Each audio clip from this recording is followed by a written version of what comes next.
আজি এনেকৈ দেখিবলৈ পোৱা গ'ল নীলবাগান আদৰ্শ চিকিৎসালয়ত গৈ উপস্থিত হৈছে বিন্নাকান্দিৰ বিধায়ক আলহাজ চিৰাজউদ্দিন আজমল।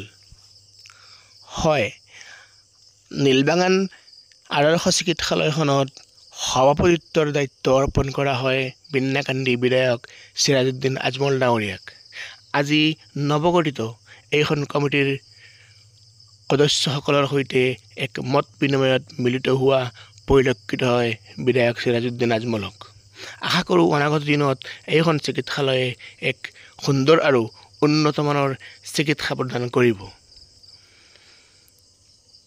চাওক, আমাৰ এই প্ৰতিবেদনত আজি কাৰ্যকৰী সমিতিৰ সৈতে বৈঠকৰ পিছত বিধায়ক চিৰাজউদ্দিন আজমলে কি ক'লে, চাওক আমাৰ এক প্ৰতিবেদন।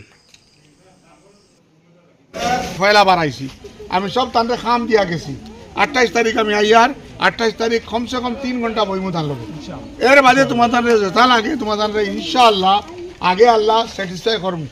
আর যার যেটা কমপ্লেন থাকে লেখা তো দিও আকবরে পয়লা দিও পয়লা লেখা তো দিও 27 তারিখ 28 তারিখ আমি আইয়ারলে আমি আইয়া বইয়া ডাক্তার লোকে মাতিয়ার খাম হিন্দি কি হইতো না, ডাক্তারে কিছু করতে পারতো না, সিএম সাহেবের কাছ থেকে লোয়া লাগবো। আর কিন্তু আগে আল্লাহ ইনশাআল্লাহ আমি করাই ইনশাআল্লাহ। দেখো এখান দিন ডাক্তারকে ব্লেম করলে হইতো না, তার হাতে কিতা আছে পয়সা লাগে, হর জিনিস ও কারেন্ট আইবার হইলে পয়সা লাগে, পানি আইবার হইলে পয়সা লাগে, আছে না নি? আর গভর্নমেন্টের নিগলেক্ট আছে, আমরা করে লোকে লড়াই করে। আমি আমার বিন্নাকান্দির কাম করাই লইতাম, বাকি আসামও যেতে হোক আমি রেসপন্সিবল না।